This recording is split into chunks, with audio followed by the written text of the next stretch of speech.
시청자 여러분 안녕하십니까. 마홍일, 김민규, 강인의 새남자 핫쇼 진행을 맡은 고세희입니다. 세계 최대 파생 상품 거래소인 미국 시카고 상품 거래소가 비트코인 선물을 상장한다고 밝혔는데요.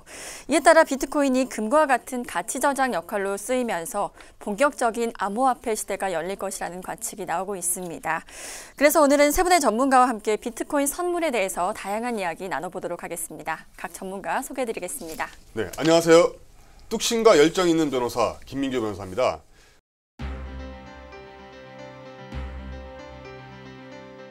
오늘 다시 비트코인 그리고 가상화폐에 대해서 다루게 될 것 같은데요. 제가 변호사인 만큼 팩트 위주로 그리고 조금은 조심스러운 시각으로 여러분들에게 설명을 드리겠습니다. 안녕하세요. 외환 트레이더 강인입니다.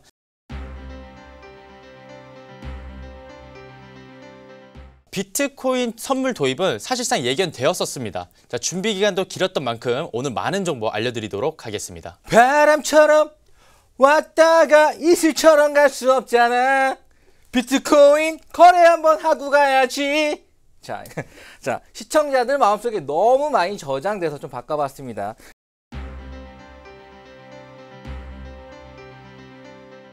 오늘은 비트코인 선물에 대한 주제인데요. 네, 무엇보다도 저의 전문 분야니까 아주 쉽고 좀 여러분들 이해하기 쉽게 잘 알려드리도록 하겠습니다. 본 방송에서 제공하는 정보는 투자 판단의 참고 자료일 뿐이고요. 해당 종목의 가치 또는 상승과 하락을 보장하지 않는다는 점 꼭 명심하시기 바랍니다. 네, 오늘은 비트코인 선물의 전망과 활용 방법 그리고 유의사항에 대해서 자세하게 이야기 나눠볼 텐데요. 먼저 강인 전문가님께 질문 드려볼게요. 비트코인 선물이 앞으로 어떻게 될 거라고 보시나요? 자, 일단 비트코인 선물 도입은 사실 제가 1회 때 말씀드렸었습니다. 상품거래소에서 파생 상품으로 허용이 됐기 때문에 사실 그 전부터 저는 준비를 하고 있었고요. 오늘 좀 많이 정보 알려드리도록 하겠습니다. 자, CM이라는 단어는 좀 어색하실 거예요. 시카고 상품거래소입니다. 자, 시카고 상품거래소 CME는 미국에서 아니면 세계에서 최대로 큰 파생 상품 거래소라고 생각을 하시면 될 것 같은데, 일단 CME에서 올해 4분기 말에 비트코인 선물을 도입한다고 예정이 되어 있는데, 사실 이 CME에 등록되어 있는 투자 상품들은 굉장히 많습니다. 뭐 예를 들어서 우리가 알고 있는 금이라든지 은, 그리고 뭐 원유, 지수 선물 등 굉장히 많은 상품들이 있는데, 자, 이 계열의 비트코인을 넣는다는 것 자체는 결국 투자 상품으로 인정을 하겠다는 얘기밖에 할 수가 없습니다. 그래서 저희가 사실 1회 때 이 비트코인이 화폐냐 화폐가 아니냐 사실 토론을 했었지만, 결국에는 지금 이 투자 계열에 올라갔다는 것 자체는 뭐 결국은 암묵적으로 이거는 화폐다라고 인정할 수밖에 없는 부분이기 때문에 일단 뭐 많은 비판의 의견은 많아요. 뭐 사실 뭐 금융 위기를 초래할 것이다, 아니면 뭐 어떤 부작용이 있을 것이다라고 하겠지만, 결국에는 이제는 화폐로 인정이 됐다고 보셔도 될 것 같습니다. 그리고 제가 비트코인에 대해서 또 말씀을 드리면, 자, 한국에 처음에 도입이 되었을 때는 비트코인은 30만 원을 도입이 되었었습니다. 그리고 지금 같은 경우에는 비트코인은 800만 원을 돌파하는 정말 경이로운 수익률, 경이로운 상승세를 보이고 있는데, 자, 일단 제가 가치적인 측면에서 말씀을 좀 드릴게요. 자, 일단 30만 원이었던 게 800만 원까지 돌파를 했습니다. 과연 이게 그만큼 가치가 상승했기 때문에 올랐을까요? 그건 또 아니에요. 많은 사람들이 매집을 하고 많은 사람들도 관심을 가져줬기 때문에 이 비트코인은 그 정도의 기대심에 상승을 했지, 가치적인 측면도 오르긴 했지만 그 정도는 약간 과열이 됐다고 볼 수가 있어요. 근데 제가 말씀드리는 건 가치적인 측면이 아닙니다. 결국에는 많은 사람들이 원하고 있고 수요가 많다는 겁니다. 그러다 보니 이 투자의 폭을 넓혀서 이제 파생 상품으로도 이제 접목을 시키는 이 단계에서 사실 여기서 억제를 한다던가 규제를 하게 되면 부작용이 더 따를 수가 있어요. 뭐냐? 수요가 많은데 이렇게 억제와 규제를 하게 된다면 변질될 가능성이 굉장히 높습니다. 일단 CME 자체는 세계 최대 파생 상품 거래소입니다. 그래서 여기서 등록이 됐다는 것 자체는 양지화를 시켰다는 거고, 만약에 여기서 억제를 한다, 그럼 여기서 음지화가 더 커질 수밖에 없습니다. 사실상 이 암호화폐가 시장에 도입했을 때 많은 사기들이 있었습니다. 그 사기의 규모는 정말 어마어마했었죠. 그래서 차라리 저 같은 경우는 CME에 등재를 해서 정확한 투자 상품으로 등록되는 게 굉장히 좋은 방안이라고 생각이 들고요. 그리고 제가 또 가치적인 측면, 아까도 말씀을 드렸지만 지금 비트코인 자체가 상승은 했지만 결국에는 이게 가치적인 측면으로 봤을 때는 그만큼 상승에 비해서는 가치는 떨어진다고 볼 수가 있어요. 자, 파생 상품의 가장 큰 매력은 양방향성 거래입니다. 하방 떨어지는 거에도 배팅을 할 수 있는 게 파생 상품이라고 볼 수가 있는데, 자, 비트코인이 지금 예를 들어서 지금 800만 원 돌파를 했지만 분명히 추후적으로 봤을 때 큰 그림으로 봤을 때는 1000만 원 이상까지 돌파가 가능하긴 하지만 그 사이에서 분명히 조정장이 나올 수 있다는 거예요. 어떤 상품이든 어떤 시장이든 무조건 상승세를 뭐 45도 각도로 올라가는 상품은 사실 존재하지 않습니다. 이 45도로 올라가더라도 계단식으로 한 번 더 눌림 주고 조정장이 나오고 난 뒤에 이제 올라갈 수가 있는데, 지금 이 비트코인 선물로 이용해서 거래를 하신다면, 자, 지금 많이 올랐지만 거품을 빼는 과정에서 하방 포지션으로 헤지 방식으로 이제 리스크를 줄일 수 있고요. 또 추가적으로 수익을 가져갈 수 있는 게 바로 이 파생 상품이라고 보시면 될 것 같습니다. 자, 그리고 제가 아까도 말씀드렸다시피 거래소입니다. 거래소. 자, CME는 제가 계속 강조를 합니다. 세계에서 가장 큰 파생 상품 거래소입니다. 거래소 많아요. 우리 한국에도 있고요. 뭐 홍콩에도 여러 가지, 뭐 싱가포르에도 뭐 많긴 하지만 일단 CME가 규모가 굉장히 크고요. 여러분들 믿고 쓰셔도 됩니다. 그렇다고 해서 이제 시카고 상품 거래소라고 해서 뭐 시카고까지 가는 건 아니에요. 자, 일단 일반 우리나라에 있는 증권사 다 연동이 되어 있으니까요. 뭐 가까운 증권사를 가시던가 아니면 가까운 은행을 가셔서 해외 파생 상품 계좌를 개설을 하시면 비트코인 기존의 암호화폐처럼 누구나가 언제 어디서는 거래를 할 수 있는 게 바로 파생 상품이라고 볼 수가 있습니다. 그래서 일단 전망적으로 제가 결론을 좀 내려드리자면, 자, 해외 선물은 전 세계적으로 거래를 많이 합니다. 근데 제가 여기서 약간 말을 주춤할 수 있는 건 그렇다고 해서 세계적인 투자는 아니라고 좀 말씀을 드릴게요. 자, 길 가는 사람 10명에게 해외 선물 아냐고 물어봤을 때 그중에 10명 중 1명이 안다고 하면 많이 하는 겁니다. 그만큼 대중화는 떨어져 있어요. 사실 잘 모른다는 거거든요. 근데 하지만 비트코인 같은 경우에는 지금 웬만하면 다 알 거예요. 주식은 사실 모르시는 분이 없고요. 비트코인도 주식 아시는 분들은 웬만하면 다 아실 거라고 생각이 드는데, 이 비트코인 선물이 파생 상품, 선물로 도입이 됐을 때는 이제 해외 선물로 들어가기 때문에 이제는 앞으로는 비트코인 알면 이제 해외 선물도 알게 되면서 결국에는 해외 선물 자체가 앞으로 봤을 때는 세계적인 투자가 될 수 있을 거라고 저는 생각을 하고 있습니다. 강인 트레이더님은 미리 준비를 하셨다고 했잖아요. 네. 네, 딱 기사가 나온 지 한 2주 됐나요? 오늘 방송 녹화일 기준으로? 녹화일 기준으로 일주일도 안 됐어요. 네. 2주도 안 됐어요. 예, 맞습니다. 딱 그 기사가 이제 나왔을 때 어땠나요? 저는 이제 이제 올 것이 왔구나. 근데 사실 우려심도 있어요. 이게 뭐 제가 파생 상품을 전문으로 하고는 있긴 하지만 사실 이게 파생 상품으로 돌입해서 이 대박은 아닙니다. 왜냐하면 투자라는 거는 손실과 수익이 오고 가기 때문에 새로운 상품이 들어왔다는 거에 대해서 하나의 이슈거리고 재미있게 볼만한 신선한 소재라고 볼 수가 있습니다. 그러니까 이제 해외 선물 종목에서 어떻게 보면 추가가 된 거라고 봐도 되는 거죠? 그렇죠. 뭐 해외 선물에 늘 하던 거에서 또 추가된 거네요. 네, 그렇죠. 그래서 저도 좀 기대심을 아주 갖고 보고 있습니다. 네. 강인 전문가 말씀을 정리해보자면 비트코인이 해외 선물 종목으로 도입된다면 시장은 더욱더 커질 것이고 비트코인 시장은 계속 이어질 것이라고 전망해 주셨습니다. 네, 그럼 마홍희 전문가께서는 비트코인 선물의 전망 어떻게 보고 계시나요? 네, 마홍일입니다. 네, 우선 비트코인 선물은 지금 아직 시작은 안 했어요. 네, 시작할 거라고 나온 건데 시청자분들이 궁금한 건 비트코인 선물이 나오면 비트코인이 더 오를 거냐 아니면 좀 내릴 거냐, 그럼 비트코인 선물 자체는 또 어떻게 내가 이용을 해야 되는 거냐, 뭐 이 정도가 아닐까 싶습니다. 암호화폐, 네, 암호화폐라고 할게요. 왜냐하면 또 요즘 이게 핫한 주제다 보니까 참 댓글 많이 달리더라고요. 네, 암호화폐라고 하도록 하겠습니다. 가상화폐라고 끝까지 하신다고. 저는 뭐 가상화폐나 암호화폐나 뭐 똑같은 말이라고 생각을 하고 그죠? 있어서. 자장면이냐 짜장면이냐 요 차이지. 그죠?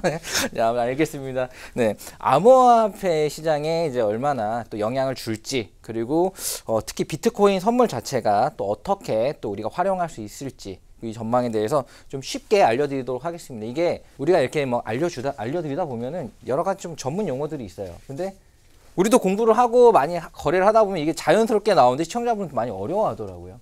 그렇죠. 그래서 좀 쉽게 설명해 주는 게 진짜 좋은 것 같습니다. 자, 우선 선물이 도입이 된다는 거는 이제 실물 자산으로 어느 정도 인정이 됐다. 그러니까 진짜 이제 제가 이제 여기서는 암호화폐라고 얘기를 했습니다. 너무 가상이 아니라 이제 진짜 금이나 은, 이런 소고기, 그러니까 이런 것처럼 뭔가 실물적으로 인정을 했다라고 어느 정도는 판단이 되는 결정인 거예요. 굉장히 큰 거거든요. 그러니까 해외 선물, 그러니까 CME, 뭐 시카고 거래소라는데 그 세계 최대입니다. 그러니까 우리나라의 해외 선물도 CME에서 받아서 거래를 하는 거기 때문에 어떻게 보면 뭐 모태 파생 거래소라고 볼 수 있는데 거기에 등재가 된다는 게 쉽게 등재가 되는 건 아니에요. 내가 지금 신소재 플라스틱을 개발했어. 이거는 엄청 오를 거야. 저기 올려주세요. 안 올려줍니다. 네. 대중성과 그리고 현재 가치성.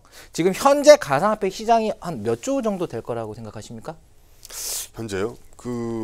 지금 제가 알기로는 한 130조 정도 되지 않나요? 그렇죠. 제가 자기 자랑 잠깐 하도록 하겠습니다. 우리가 처음에 가상화폐 찍을 때 비트코인이 한 400만 원대였어요. 그때 이거 800만 원은 무조건 갑니다. 좀 확 가격을 찝어서 얘기했어요. 다 주변에 우려했습니다. 야, 그러다가 100만 원 빠지면 어떡하려고 800만 원 간다 그러냐. 840만 원 찍었죠. 그 당시만 하더라도 100조 단위였어요. 근데 지금 제가 지금 어제 단위로 계산을 해보니까 206조 원. 206조 원이라고 하면 이 파생 상품이나 금융사에서 엄청 유명하게 뭐 골드만삭스 들어보셨나요? 모건 스탠리 뭐 들어보셨나요? 잘 알고 있겠죠. 네, 당연하죠. 네. 골드만삭스와 모건 스탠리 시총을 합친 것보다 더 큽니다. 206조면은 엄청난 큰 시장이죠. 그렇기 때문에 이게 그 CME에 들어와도 큰 문제가 없다라고 판단을 한 것 같아요. 이런 부분들 그만큼 규모가 커졌기 때문에 자 CME에 들어왔습니다. 들어왔어요. 그럼 실물 자산으로 인정이 되는 거예요. 실물 자산으로 인정이 된다는 거는 그만큼 앞으로 이게 잠깐 이제 한 6개월 동안 반짝이가 없어질 거를 넣진 않아요. 적어도 이제 어느 정도 지속성은 더 갈 거다라는 건 좀 믿어도 됩니다. 이게 가격에 흔들림이 있을지언정 그래도 아예 없어지진 않겠구나라는 부분은 좀 믿어도 된다. 그러니까 이제 그래서 암호화폐로서 이제 뭔가 실물 자산 인정을 받았다. 뭐 금과 비슷한 뭔가 이제 인정을 받게 됐다. 그리고 두 번째로 그러면 이 선물이 생기면은 어떻게 이용할 수 있을까? 자, 이 부분 생각을 해보면 우선은 선물이라는 건 말이죠. 이게 예전에 그 튤립도 선물이 생겼었어요. 1637년에. 근데 1636년에. 근데 튤립 선물 들어보셨나요? 튤립 선물보다는 저는 이제 튤립 때문에 많은 사람들이 피해를 봤다. 그 정도만 역사적 사실로서 알고 있습니다. 네, 그죠. 이 얘기가 많이 나옵니다. 왜냐하면 튤립 파동이 지금 비트코인의 모습과 비슷하다라는 기사들은 조금 관심 있게 본 사람들은 한 번씩 봐요. 자, 튤립 선물이 나오고 그룬 그 36년에 나오고 37년에 엄청난 급락을 했거든요. 그 당시에 한창 많이 올랐을 때 튤립 하나가 집 한 채 값이었습니다. 자, 근데 튤립 선물이 나왔다고 하지만 그 당시에 선물 거래 어디서 했냐? 약간 선술집 같은 데서 했어요. 그 당시에는. 선술집에서 튤립 하나를 이거 가치를 사고 팔고 하는 선물이 생긴 겁니다. 자, 선술집과 지금의 시스템 뭐 어마어마한 차이가 있죠. 지금은 이제 네트워크 자체가 다르고요. 사람들이 이제 정보를 공유하고 또 그거를 가지고 좀 활용하는 그런 시스템 자체도 완전 다릅니다. 그 당시에 튤립 사건과 비슷하긴 하지만 환경이 다른 거죠. 고려 시대와 현재를 같은 맥락으로 보면은 그거 자체가 좀 어리석듯이 좀 다른 부분이 있습니다. 하지만 선물이라는 게 어찌 보면 많은 사람들이 이제 그 눈에 보이는 것보다 이제 뒤에서 거래를 더 해서 어찌됐든 그 실물 자산을 가지고 뒤에서 또 추가적인 상품을 거래를 하는 거지만 현재에는 이 부분이 이제 바로 연계가 되는 거예요. 내가 선물을 샀는데 이 선물을 가지고 있으면 현물을 못 사는 게 아니거든요. 다 정확하게 해서 나오는 거기 때문에 그래서 이제 선물 상품을 갖고 있다는 거는 이 상품 자체를 가지고 여러모로 활용을 할 수가 있는 겁니다. 그러니까 쌀도 선물이 있었어요. 조선시대에. 흉년이 들까봐 미리 이게 흉년이 들어서 이게 가격이 올라가도 내가 이 정도 가격에 살 수 있다는 권리를 사는 거예요. 그리고 풍년이 들어서 가격이 떨어질까봐 농민들은 너무 풍년이 들어서 쌀이 너무 많으면 가격이 떨어지잖아요. 그러니까 그래도 내가 이 가격에 100만 원을 오르는 게 아니라 10만 원에 살 수 있도록 그걸 이제 선물을 또 사놓는 거예요. 그러니까 선물의 개념은 예나 지금이나 해지의 개념입니다. 해지가 뭐죠? 양방향성이죠. 리스크 관리. 리스크 관리. 뭐 리스크 관리도 어려울 수 있다. 나의 위험을 조금 더 보험을 들어놓는 개념이 사실 선물이었어요. 그러니까 예를 들어서 흉년에 무조건 배팅할 거야 이런 식은 약간 그거죠. 그 도박이죠. 너무 이렇게 하는 건데 그게 아니라 두 가지를 다 같이 갖고 가면 선물이 생긴 거는 이게 여러분에게 조금 더 안정적인 투자를 할 수 있는 토대가 생겼다라고 생각하시면 돼요. 쉽게. 자, 어떻게 안정적으로 하냐? 비트코인 선물 어때요? 선물로 들어가면 위아래 많이 움직일 겁니다. 엄청 원래 움직여요. 떨어지는 거에 대한 권리를 사서 떨어지면 이 선물에서는 수익을 낼 수 있는 전략을 구사할 수 있는 거죠. 뭐 전문적으로 이걸 분석하다 보면 지금 내가 비트코인을 사고 싶은데 좀 떨어질 것 같아 라고 생각하면은 처음에는 6대4 비율로 사는 겁니다. 뭐 이런 식으로. 근데 이제 근데 좀 가격이 많이 빠졌어. 그럼 여기 이때는 더 9대1 비율 뭐 이런 식으로 이렇게 늘려나가는 식으로 이런 식으로 전략을 자연스럽게 구사해서 조금 더 꾸준한 수익을 낼 수 있는 전략이 생긴 거죠. 사실 이게 오랫동안 준비하셨던 이 트레이더 분들한테는 엄청난 기회일 수 있고요. 저도 여러분에게 정확한 지식과 방법을 알려드려서 여러분을 잘 산다고 저한테 뭐 더 유복해지지 않아요. 여러분이 안 된다고 저한테 책임도 없는 거죠. 하지만 잘 되면 좋죠. 왜 이렇게 시간 내서 여기 앉아가지고 자료 분석해서 이렇게 알려드리고 있습니까? 여러분 잘 되라고 하는 거예요. 계좌가 이제 굉장히 아름답게 여러분 꾸준한 수익으로 그리고 막 시장이 빠지더라도 이것도 어느 정도 수익이 해지가 되면서 좀 더 심리적으로 안정감을 가져갈 수 있는 전략을 구사할 수 있다. 뭐 이 정도로 좀 정리를 하면 될 것 같아요. 뭐 저는 이렇게 정리하도록 하겠습니다. 그렇다면 지금은 이제 비트코인에 집중할 때라고 보시는 거죠? 네, 사실 미국인들 지금 대상으로 조사를 해봤는데 이더리움을 아세요?라고 하는 거에 대한 질문은 68%가 모른다고 했답니다. 네, 그리고 비트코인은 이제 한 80% 정도가 안다고 했고요. 사실 이더리움은 이제 우리나라에서 핫하죠. 근데 지금 우리나라에서 이미 핫한 부분들도 괜찮습니다. 왜냐하면 수요가 엄청 많기 때문에. 세계적으로 봤을 때 지금 현재 선물로 딱 등재가 된 건 비트코인에 한해서 이렇게 올라온 겁니다. 사실 그 변호사님도 사실 이더리움 좀 가지고 있다가 최근에 이거 비트로 갈아타야 되겠다 해서 좀 갈아탔다고 얘기 들었는데 갈아탄 건 아니고요. 그냥 계속 가지고 있습니다. 그런가요? 네. 김민규 변호사께서는 어떻게 생각하시나요? 네, 뭐 두 분이 사실 워낙 그 긍정적이고 또 좋은 전망들 그리고 이제 그 비트코인이 그 CM이라는 시카고 상품 거래소에 안착을 한 것 자체가 어떤 의미를 지닌지를 잘 설명해 주셨기 때문에 저는 뭐 언제나 그렇듯이 조금은 보수적인 입장에서 말씀을 좀 드리겠습니다. 네.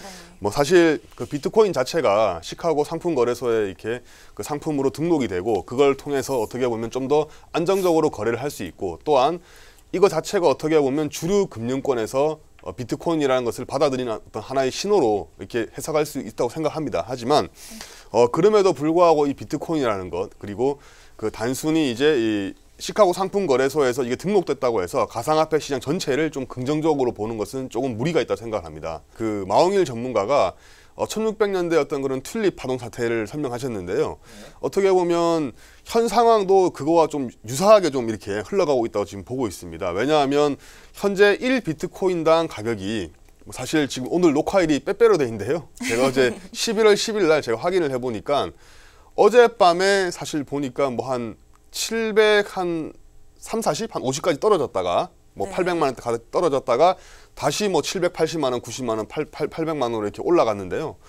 그만큼 지금 가치가 한 800선에서 왔다 갔다고 하는데 그것은 금 1g 가치의 100배가 넘는 가치입니다. 그래서 아까 그 마홍일 전문가님이 뭐 튤립 하나의 가치가 뭐 그 당시에 집값 한 채랑 똑같았다고 말씀하셨는데요. 어떻게 보면 현재 비트코인이 가지고 있는 상징성이 그거와 유사하게 좀 비교가 될 수 있고 또 그렇기 때문에 많은 사람들이 걱정을 하고 있다고 생각을 합니다. 뿐만 아니라 비트코인을 많은 사람들이 또 가상화폐를 많은 사람들이 금강에 비유하는데요.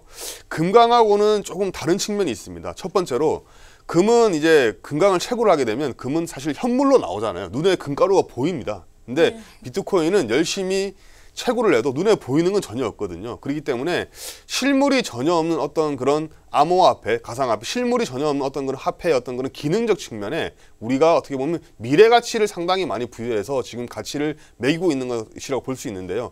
정말로 이제 그만한 어떤 가치가 있는지 좀 의문입니다. 물론 뭐 그럼에도 불구하고 미국에 있는 뭐 유명한 투자자 같은 경우에는 비트코인의 뭐 가치가 뭐 2만 달러, 우리 돈으로 뭐 2,400만 이상 갈 거라고 뭐 그렇게 보는 사람들도 있긴 있습니다. 하지만 저는 여기서 너무 낙관적으로 좀 보면 안 된다 생각을 하고 있고요. 또 무엇보다 마홍일 전문가가 아까 전에 그 잘 지적하셨는데요. 그 신문 기사를 보니까 미국에 있는 랜드에듀라는 설문조사기관에서 비트코인을 아는 사람이 몇 명이 있는지 조사를 해보고 또 이더리움을 아는 사람이 몇 명이 있는지 조사를 해보니까 비트코인 같은 경우에는 미국인의 한 80%가 안다고 합니다. 그런데 비트코인이 이제 시장에서 가치가 지금 한 130조 정도 되죠. 근데 이더리움 같은 경우에도 만만치가 않습니다. 지금 현재 한 30조 정도가 되는데요. 근데 이게 이더리움이 2위 가상화폐인데 이더리움을 아는 사람이 미국인 10명 중에서 4명밖에 없다고 하거든요. 60%는 이더리움이라는 걸 자체를 모르고 있고요. 또한 추가적으로 말씀드릴 부분이 미국인 10명 중에서 2명이 비트코인 거래가 좀 불법이라고 생각을 한다고 합니다. 그래서 제가 이제 미국에 있는 지인들한테 물어보니까 실제로 우리가 생각하고 있는 것처럼 우리는 지금 가상화폐 거래소가 많이 생겨가지고 좀 더 편안하게 거래를 많이 하고 있는데 실제 미국에서는 일반인들이 가상화폐 거래에 좀 접근할 수 있는 방법이 상당히 제한되어 있고 우리 같은 경우에는 뭐 계좌를 개설하고 하면 하루면 되는데 미국에서는 계좌를 개설하고 실제 가상화폐 거래를 하기까지 걸리는 시간이 최소한 일주일에서 한 10일 정도 걸린다고 합니다. 그렇기 때문에 생각보다는 이 가상화폐가 대중 속에 녹아있지 않다. 그런데 금이라는 것은 어떻게 보면 세계 어딜 가든지 누구한테 물어보든지 금은 가치 있는 것으로 다들 생각을 하고 있죠, 지금. 그런데 비트코인이라는 것은 그렇지 않기 때문에 좀 그만한 어떤 그런 좀 위험성을 가지고 있다는 측면이 있고요. 또 아까 그 마홍일 전문가가 또 얘기한 부분 중에 하나가 뭐냐면 지금 현재 전체 가상화폐 시장이 JP 모건과 골드만삭스의 어떤 그런 자산 가치를 합한 거와 똑같다고 얘기하는데요. 사실 JP 모건이나 아니면 골드만삭스 이게 얼마나 대단한 회사입니까? 이 회사들의 어떤 그런 자산 가치와 현재 비트코인의 어떤 그런 시총이 똑같다는 것 자체가 조금은 가열된 것이 아닌가라는 어떤 그런 점을 좀 보여준다고 생각을 하고 있습니다. 그래서 물론 이제 그 오늘 방송할 주제가 비트코인 선물인데요. 그렇기 때문에 선물의 어떤 그런 해지 기능을 이용을 해서 이걸 좀 조심스럽게 투자를 해서 위험을 좀 줄이고 내가 수익을 가져갈 수 있지만 그럼에도 불구하고 선물이라는 자체가 어떻게 보면 조금 약간 전문가적인 요소가 있기 때문에 조금은 거래할 때 좀 신중하게 해야 되지 않느냐 하는 게 제 개인적인 생각입니다. 네, 변호사님께 질문이 있습니다. 네. 네. 아유, 그래도 참 대중을 생각 안 하시고 또 끝까지 꿋꿋하게 네, 이렇게 하시는데 우선 알겠습니다. 지금 말씀하신 것 중에 선물 자체가 너무 전문적이라서 접근이 어렵다. 법이 더 그렇지 않나요? 변호사님 올 때도 사람들이 약간 뭐 좀 어려워하지 않나요? 네, 뭐 사실 뭐 법이나 선물이나 어떻게 보면 둘 다 좀 저는 개인적으로 봤을 때 좀 약간은 좀 전문적 영역이라고 생각합니다. 법은 당연히 뭐 변호사라는 자격증이 있고 또 법무사라는 자격증이 있고 기타 각종 자격증이 있기 때문에 당연히 전문가적 영역이고요. 또 선물 같은 경우에는 제가 이제 전문이라고 말씀드린 것은 조금 약간의 오해 소지가 좀 있었던 것 같은데요. 이제 뭐 이게 뭐 아무나 못한다 그런 얘기는 아니고 조금 어떤 일반인들이나 또 보통 사람이라 해야 되나요? 그런 사람들한테는 약간은 좀 거리감이 있다는 그런 의미입니다. 왜냐하면 저 같은 경우에도 이게 주식이나 뭐 이런 것들은 제가 제 개인 계좌로 거래도 하고 심지어는 제 아내도 거래를 하는데 선물 같은 경우에는 제가 이제 군 시절에 선물거래 상담사 자격증까지 땄음에도 불구하고 아직까지 제가 거래를 해본 제가 그 기억이 없거든요. 그래서 네. 그런 측면에서 말씀드린 거고요. 뭐 이게 뭐 선물이 뭐 부정적이다 또는 뭐 조심해야 된다 그런 측면이 아니라 조금은 거리감이 있기 때문에 어떻게 보면 새로운 어떤 그런 상품이나 어떤 새로운 어떤 투자를 할 때는 조심스럽게 접근하는 게 좋다. 이런 어떤 원론적인 어떤 그런 시각으로서 말씀을 드린 것으로 좀 이해를 해주시면 좋겠습니다. 네, 변호사님께서는 아직까지는 비트코인에 대해서 조심스러운 입장 보여주셨고요. 특히 신생 상품에 대해서는 리스크가 따르기 때문에 철저히 알아보고 투자하시는 게 좋겠다고 말씀해 주셨습니다. 그럼 강인 전문가님, 비트코인 선물을 투자 수단으로 어떻게 활용하면 좋을까요? 네, 일단 비트코인 선물, 일단은 제가 트레이더 입장에서 말씀을 드리면 거래 노하우를 말씀드리는 게 나을 것 같아요. 사실 이제 기법적인 자료도 사실 준비를 하려고 했으나 사실 이제 시간 관계상 좀 어려운 부분도 있을 것 같아서 제가 좀 이제 투자할 때 노하우에 대해서 좀 말씀을 좀 드리겠습니다. 자, 일단 비트코인이 선물로 도입이 하게 되면 말 그대로 그냥 해외 선물인 겁니다. 그래서 해외 선물 노하우를 좀 말씀을 드릴게요. 일단 해외 선물 종류는 굉장히 많습니다. 뭐 지수 선물도 나라별로 지수들이 굉장히 많고요. 그리고 통화 선물 각 나라별로도 통화 선물들이 있고 뭐 금, 은, 에너지, 뭐 금속 굉장히 많습니다. 근데 자, 우리가 이제 해외 선물 계좌에 돈을 넣고 이제 거래를 시작할 때는 자, 우리나라는 당연히 원화를 갖고 있기 때문에 원화로 입금은 합니다. 입금을 하지만 결국엔 거래가 될 때는 자동으로 환전이 되면서 자, 기축 통화인 US 달러로 거래를 하게 되는데 자, 여기서 말씀드린 게 달러입니다. 달러. 자, 일단은 자, 우리가 가장 중요한 거는 달러 지수를 일단 먼저 체크를 해 두셔야 됩니다. 자, 달러 지수, 달러의 가치에 따라서 가격의 변동률이 나온다고 말씀드릴 수가 있는데 제가 이 부분은 약간 질문을 통해서 한번 같이 좀 편하게 알아보도록 하겠습니다. 일단 박학다식하신 우리 변호사님께 질문을 한번 해볼게요. 네, 전혀 박학다식은 아닌데요. 제가 알기로는 성심성의 답변 드리겠습니다. 알겠습니다. 네. 자, 달러의 가치에 따라서 가격이 변동이 있다고 제가 말씀을 드렸어요. 네. 자, 만약에 달러의 가치가 떨어졌을 때는 네. 자, 우리가 흔히 알고 있는 원유라든지 자, 이런 크루드 오일 하겠습니다. 예, 자, 예. 원유의 가격은 어떤 영향을 받을까요?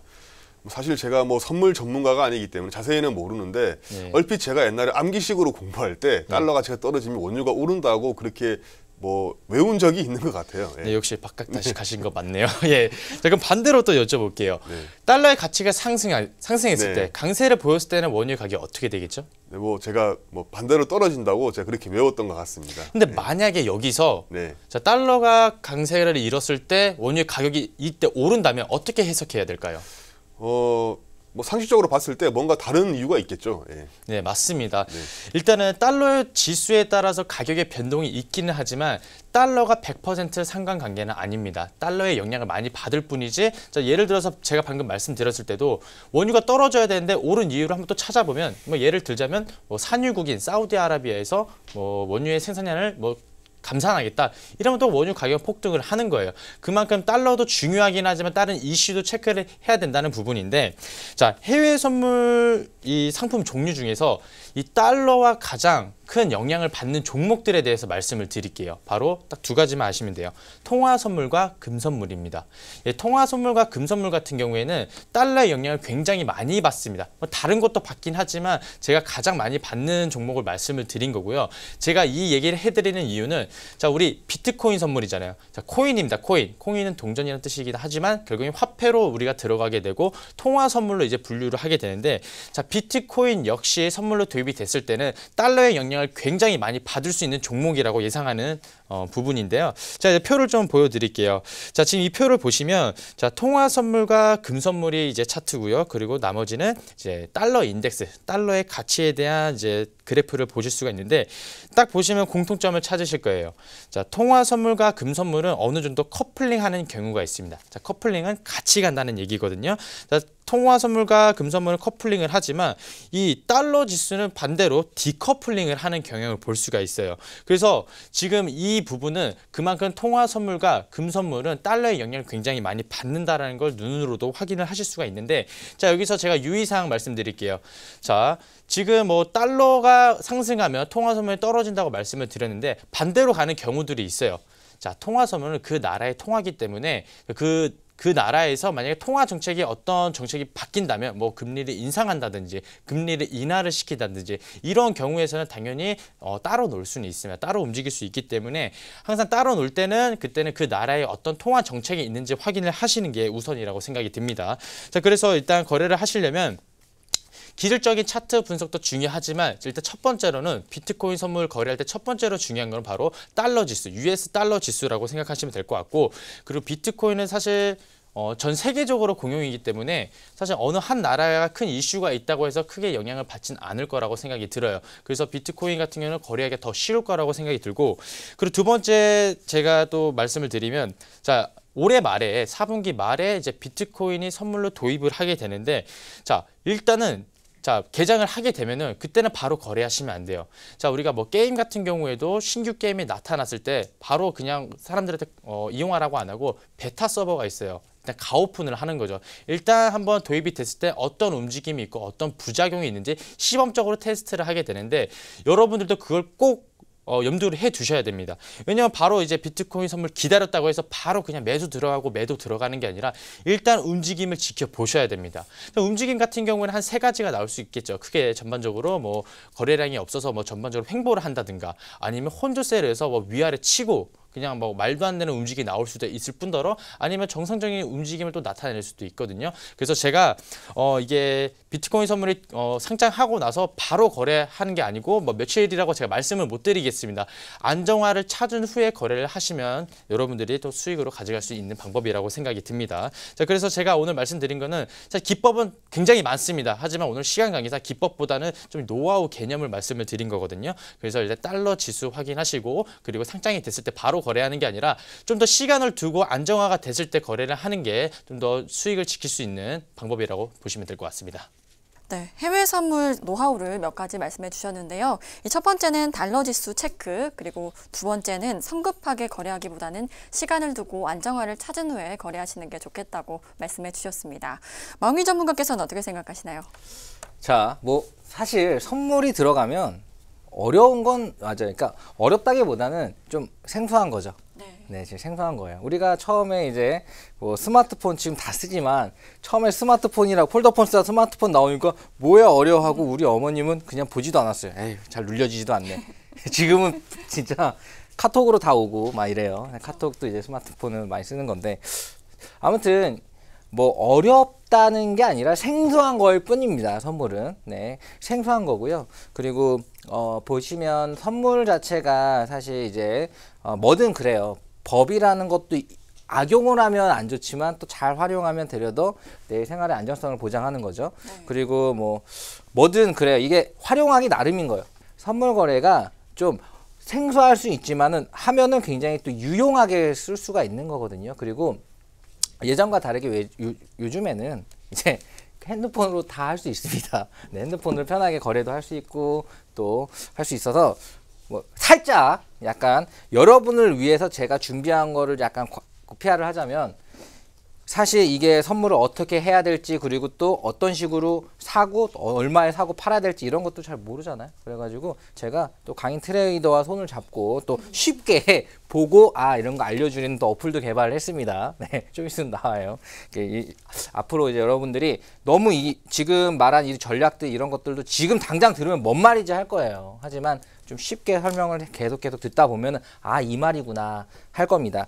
자, 한 가지 팁을 드리면 활용을 했을 때는 무엇보다도 여러분이 비트코인 얘기하는 거예요. 비트코인 선물이니까 비트코인이 올랐을 때 수익을 더 극대화시키거나 떨어져도 손실을 좀 더 최소화시키는 전략을 이거예요. 이걸 잘 활용하면 되는 거거든요. 선물이라는 걸 이용해서 저는 뭐 제가 갖고 있는 기법 중에 뭐 사실 저도 트레이더로서 사실 성공을 하고 좀 여기까지 좀 이제 조직을 키워는 이런 개념인데 가장 중요한 거는 비중이에요. 비중.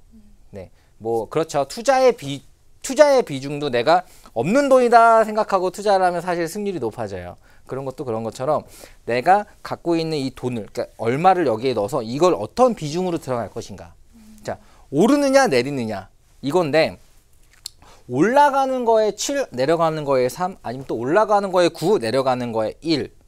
뭐 이런 식으로 뭔가 이런 그 구조, 그러니까 합성이라고 하는 건데 이런 부분들이 전략이 있어요. 이게 사실 막 어렵게 생각할 부분은 아니에요. 그냥 쉽게 올라갔을 때 조금 덜 먹고 내려갔을 때 조금 더 덜 당하고 하지만 장기적으로 보면 수익 좀 더 꾸준히 나고 요 전략이거든요. 자, 데려더 이거 한번 대박으로 올라가는 거든 내려가는 거든 한번 진짜 그럴 것 같으면 여기서도 한번 확 대박을 내고 싶으면은 그때는 아예 들어가는 돈 자체를 내가 산데 지장이 없을 정도만 뭐 예를 들어 1억 가지고 하면 1,000만 원 정도 한번 내가 대박을 노리고 선물로 몰빵 칠 거야. 이거는 1억을 갖고 있는데 1억을 다 몰빵 치는 거야. 1억에서 1,000만 원을 다 드는 건 또 느낌이 다르거든요. 네.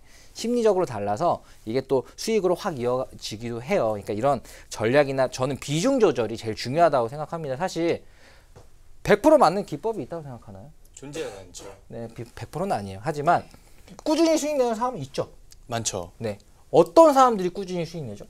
보통 이제 잘 기다리시고 원칙대로 지키시는 분들이 꾸준히 수익 잘 내시더라고요. 저는 그런 제가 쓴 책이 있어요. 마홍일 70년 책이 또 나옵니다. 광고 엄청 많은데 괜찮아요. 제가 비중 조절 얘기했잖아요. 근데 가장 중요한 거 뭐 제가 쓴 책이 있습니다. 책의 내용에 이런 말이 있어요. 헝그리 정신으로 거래하면 진짜 헝그리해진다. 근데 투자는 헝그리 정신으로 하는 게 아닙니다. 좀 유하게 하는 거예요. 이거 오른 거 아니면 나 죽어 이런 식으로 하면 헝그리해집니다. 너무 헝그리 정신으로 하는 거는 이제 뭐 다른 일, 뭐 어떤 뭐 목표를 하는 뭐 공부도 좀 헝그리 정신으로 하셨나요?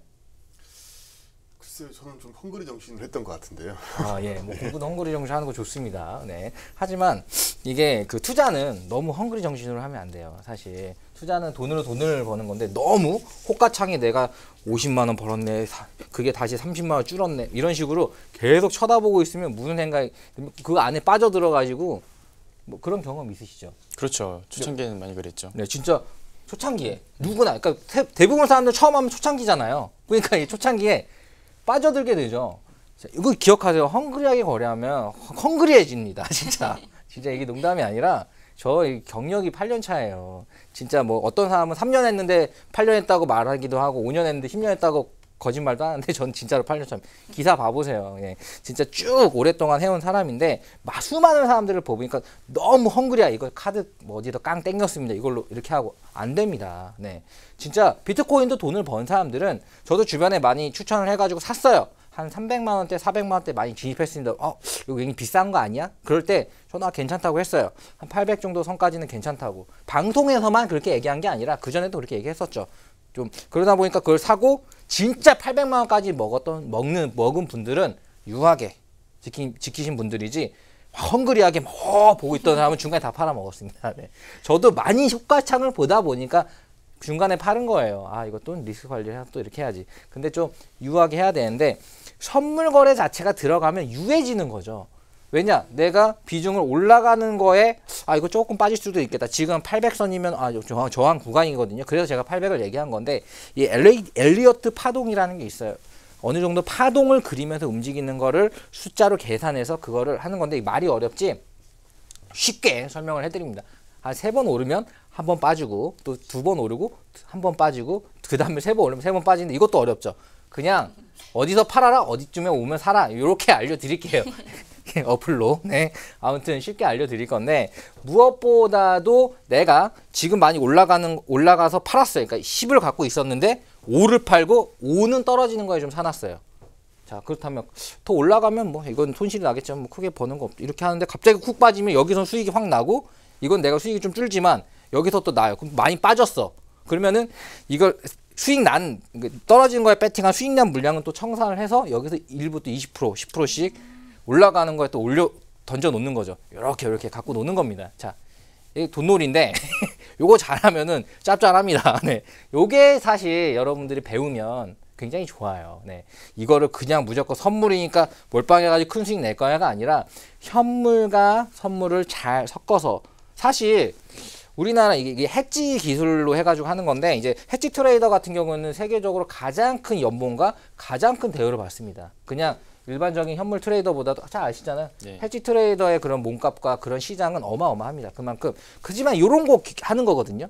무조건 해지라 그래서 막 파생 상품에 막 그런 게 아니라 잘 이용해가지고 꾸준히 수익 나는 그런 포트폴리오를 짜는 겁니다. 이게 어렵지 않아요. 그냥 굉장히 쉬운 겁니다. 그냥 비율로 7대 3을 했다가 6대 4로 하고 이런 식으로 왔다 갔다 하는 겁니다. 그냥 기계적으로 하고 너무 이거 오르는 거에 목매는 게 아니라 어느 정도 많이 올랐다 싶으면 좀 팔아서 좀 이제 그건 떨어지는 거 해놓고 또 떨어지는 거 팔아서 그러면 시장이 이렇게 움직이는 거가 다 돈이 될 수 있는 거예요.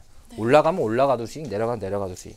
하지만 올라갔을 때 몰빵 치는 것보다 수익이 좀 줄어들겠지만 그래도 조금 더 안정적이고 왜냐 미래를 100% 예측할 수 없잖아요. 네. 그렇기 때문에 두 가지를 같이 갖고 가는 전략인 건데 저는 이 비중 조절하는 법을 배워라. 비중 조절이 100% 이거 내가 만약 어디서 이거 기법 들으면은 무조건 수익 난다더라 해서 그 기법을 1억 주고 배워서 그 기법이 맞으면 수익이지만 틀릴 수도 있거든요. 네. 네. 그거보다는 그렇게 해서 망한 사람들은 많이 봤어요.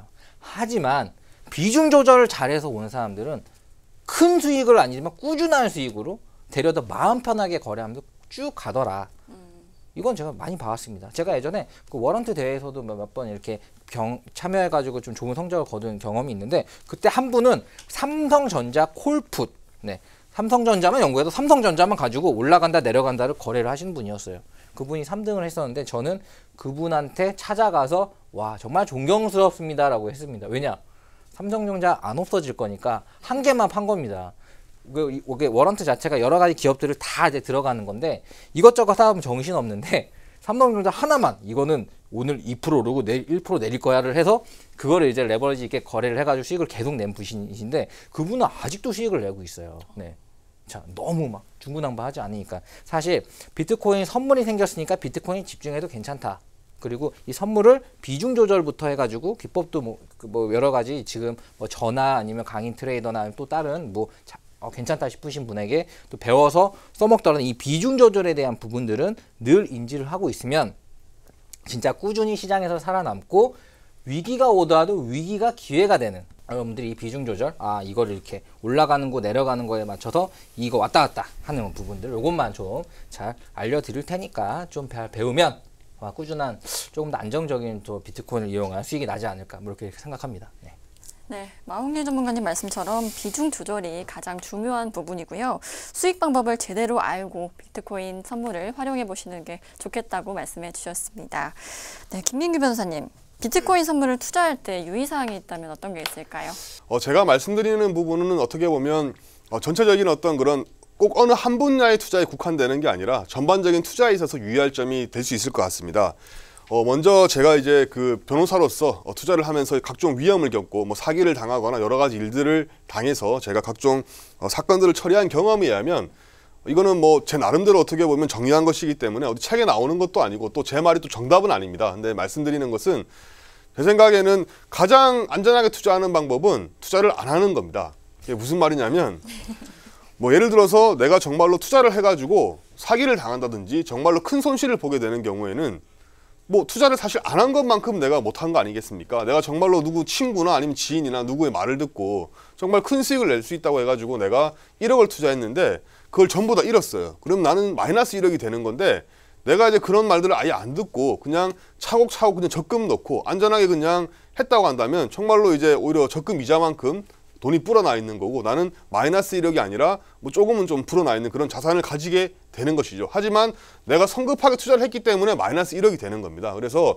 제 생각에는 조금 불안하다 싶고 조금 의심스럽다 싶으면 아예 안 들어가는 게 저는 맞다고 생각합니다. 그러면 적어도 잃지는 않지만 조금 불안하고 성급하지만 큰 수익이 난다고 생각을 해서 들어가게 되면 반드시 손실을 입게 되고 그러면 그 손실이 뭐 사기로 손실을 입게 되든 사기가 아니라도 어떻게 보면 정당한 투자 과정에서 잃게 되든 간에 그거는 본인의 어떤 자산이 손실이 나는 거기 때문에 그런 어떤 부분을 막기 위해서는 조금은 안전하고 보수적으로 들어가는 게 필요하다고 생각합니다.